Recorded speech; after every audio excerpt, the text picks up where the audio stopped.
চলো আজকে তৈরি করি ফুচকা। আওয়াজটা শুনতে পাচ্ছ তো কিরকম মচমচে হয়েছে। তার জন্য আমাদের লাগবে হচ্ছে সুজি। এখানে নর্মালি আমি সুজি নিচ্ছি, 200 গ্রাম সুজি ব্যবহার করছি। এরপরে দিয়ে দিচ্ছি আটা। সুজিও 200 গ্রাম, আটাও 200 গ্রাম। দুটোকে আগে ভালো করে মিক্স করে নেবো। এর মধ্যে আর কিচ্ছু অ্যাড করব না, না নুন না খাবার সোডা, কিচ্ছু অ্যাড করব না। নর্মাল জল দিয়ে আমি এটাকে কিন্তু মাখছি। নর্মালি জল দিয়ে এটাকে মাখছি, উষ্ণ গরম জলও লাগবে না। যদি আমি এটা বাটিতে করি তো 1 বাটি সুজি 1 বাটি আটা দিয়ে এটাকে মেখে নেবো। তো যা সুজিরও যা পরিমাণ নেবো, আটারও তাই সেম পরিমাণ নেবো। এবার এটাকে কিন্তু খুব ভালো করে মেখে নিতে হবে। এটা একটু শক্ত শক্তই মাখতে হবে, কিন্তু খুব সময় নিয়ে এটাকে মাখতে হবে। দেখো আটার মাখাটা কিন্তু ঠিক এই রকম হবে। সুজি রয়েছে, সুজিটা একটু জলটা টেনে নেবে। তো মেখে নিয়েছি। এবার এটাকে আমি একটা প্লাস্টিকের মধ্যে ভরে এটাকে ঢেকে রেখে দেবো। 15 মিনিট মতন এটাকে ঢেকে রেখে দেবো। তারপরে আমরা এটাকে বেলবো। বেলার আগে একটু বেলনি চাকির মধ্যে তেল লাগিয়ে নিচ্ছি, একটু বেলনিতেও লাগিয়ে নিচ্ছি, একটু চাকতিতেও লাগিয়ে নিচ্ছি। আর একটা কাপড় নিয়েছি, সুতির কাপড়, সেটাকে ভিজিয়ে নিয়েছি, ভিজিয়ে নিগড়ে নিয়েছি। তো এইবারে আমি বেলে নেবো ফুচকাগুলো। একটা বড় লেচির মতন করে নিয়েছি, সেটাকে এবার রুটির মতন বেলে নিচ্ছি। বেলে নেওয়ার পরে এগুলোকে আমি কেটে নেবো। আমি দুরকমভাবে ফুচকাটা বানানো দেখাবো। একটা আমি বড় রুটি করে তৈরি করে দেখাবো, তারপরে ছোট ছোট করে কীভাবে করে সেটাও দেখিয়ে দেবো। তো দেখো রুটিটা আমি করে নিয়েছি। এবারে আমি একটা গ্লাসের সাহায্যে আমি ফুচকাগুলোকে কেটে নিচ্ছি। ফুচকাগুলো কেটে নিচ্ছি।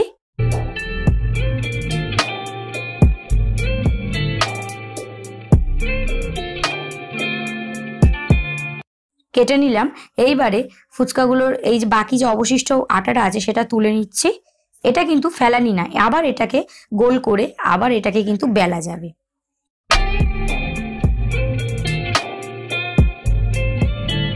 এটাকে তুলে নিচ্ছি। এইবারে যে গোলগুলো করে নিয়েছি এইগুলোকে এবারে তুলে তুলে ওই ভেজা যে কাপড়টা রয়েছে তার মধ্যে এগুলোকে দিয়ে দেবো। এগুলোকে দিয়ে এবার আরেকটা উপর দিয়ে শুকনো কাপড় দিয়ে ঢেকে দেবো। এটাকে হাওয়া লাগাতে দেবো না। তো দেখো থিকনেসটা ঠিক এই রকম হবে। খুব বেশি পাতলাও না, খুব বেশি মোটাও না। একদম পাতলা হয়ে গেলে ফুচকাগুলো পাপড়ি হয়ে যাবে, আবার বেশি মোটা হয়ে গেলে ফুচকাগুলো ফুলবে ঠিকই, কিন্তু ফুচকাগুলো মচমচে হবে না, নেতিয়ে যাবে। তো এগুলো ভেজা কাপড়ের মধ্যে দিয়ে দিচ্ছি। এরপরে আরেকটা আমি পদ্ধতি দেখাচ্ছি, যেটা হচ্ছে ছোট ছোট লেচির মতন কেটে নিয়ে তারপরে ফুচকাগুলোকে তৈরি করা। দেখো ঠিক এইরকম ছোট ছোট লেচি কেটে নিতে হবে, এরপরে তৈরি করব ফুচকাগুলোকে। তো কেটে নিয়েছি, দেখে নাও। এবারে এইটাকে গোল করতে হবে না, আর দুটোকে মাঝখান থেকে প্রেস করে নিয়ে বেলা চালু করে দেবো ঠিক এইরকম ভাবে। এইবারে বেলবো। একদম রুটি যেরকম ভাবে বেলে সেরকম ভাবে বেলবো না, একবার ওপর থেকে বেলবো, আবার একবার নিচ থেকে বেলবো। ঠিক দেখো এইরকম ভাবে। একেবারে বেলনিটা চালাবো না, একবার ওপর থেকে একবার নিচ থেকে, ঠিক এই রকম ভাবে। দেখে নাও, খুব বেশি পাতলাও হবে না, খুব বেশি মোটাও হবে না। দেখো থিকনেসটা দেখে নাও একবার। ঠিক এই রকম থিকনেস হবে, তাহলেই ফুচকা একদম পারফেক্ট গোল গোল ফুলবে। একদম ফুচকা দারুণ হবে ফুচকাটা, ঠিক এইরকম হবে। তো আমি আরো কয়েক কটা বেলে তোমাদেরকে দেখিয়ে দিচ্ছি।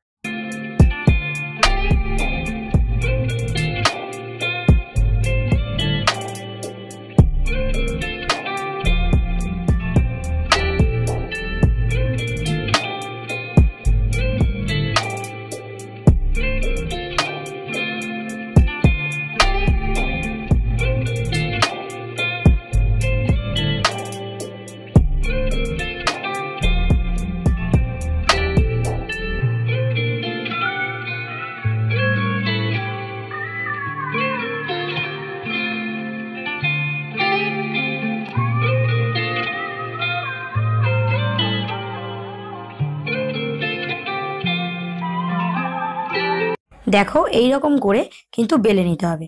তো আমি এইরকম করে সব ফুচকাগুলো বেলে নিচ্ছি। দেখো আমি সব বেলে নিয়েছি, এরকম ভিজা কাপড়টার মধ্যে ছড়িয়ে দিয়েছি, আর ওপর থেকে একটা কাপড় ঢাকা দিয়ে রেখেছি। এবার বলে দিচ্ছি ফুচকা ভাজার একটা ট্রিক। এই যে ভেজা যে জায়গাটা দেওয়া ছিল সেটাতে এই যে দেখো ডিফারেন্সটা দেখছো, ওপরটা কিরকম শুকনো হয়ে গেছে আর নিচটা কিরকম ভিজা ভিজা রয়েছে। এই ভিজা জায়গাটা কিন্তু ডাইরেক্ট তেলের মধ্যে দিতে হবে। কালারটা দেখতে পাচ্ছ, এই যে সাদা যে জায়গাটা, এই যে ভেজার জায়গাটা কিন্তু একদম ডাইরেক্ট গরম কড়াইতে দিতে হবে তেলের মধ্যে, তাহলেই একদম ফুচকা কিন্তু পুরো সবকটা ফুচকাই ফুলবে। তো কড়াইতে তেল বসিয়ে দিয়েছি, তেলটাকে গরম করে নেবো। ফুচকা ভাজার জন্য তেল কিন্তু একদম হাই হিটে তেলটাকে গরম করতে হবে, একদম ধোঁয়া তৈরি বের করে দিতে হবে। দেখো দিয়ে দিয়েছি ভেজা জায়গাটা, কি সুন্দর দেখো ফুলেছে। এরকম করে আমি আরো কয়েক কটা দিয়ে দেবো। ভেজা জায়গাগুলো কিন্তু ডাইরেক্ট তেলে দিতে হবে, শুকনো জায়গাটা যদি আগে তেলে পড়ে তাহলে কিন্তু ফুলবে না। ভেজা জায়গাটা তেলের মধ্যে দিলে প্রত্যেকটাই ফুলবে।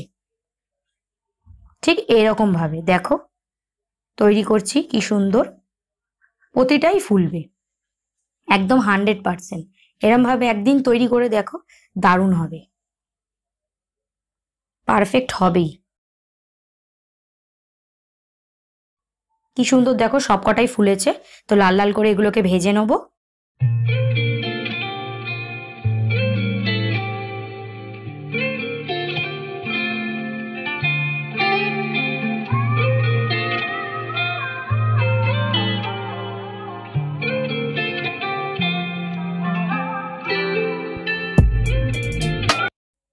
এইবারে এগুলো সবই মোটামুটি লাল ভাজা হয়ে গেছে।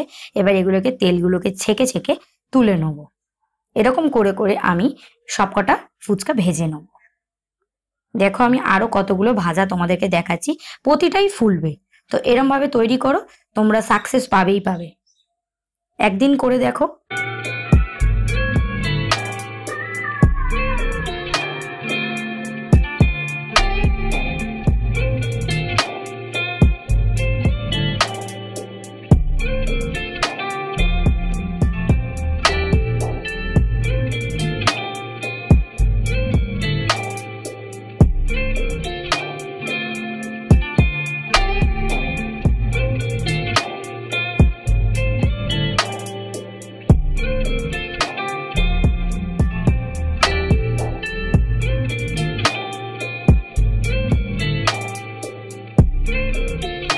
এরকম করে দেখো আমি প্রায় সবকটা ফুচকাই ভেজে নিয়েছি। তোমাদের ভিডিওটা কেমন লাগলো সেটা অবশ্যই জানিও। আর যদি ভালো লাগে তাহলে একটা লাইক করে দিও, আর ফ্যামিলি বা ফ্রেন্ডদের সাথে শেয়ার করো। বাড়িতে তৈরি করে জানিও কেমন হয়েছে। এরকম আমার চ্যানেলে আরও ভিডিও পেতে আমার চ্যানেলকে কিন্তু এক্ষুনি সাবস্ক্রাইব করে নাও। আজকের মতন টাটা।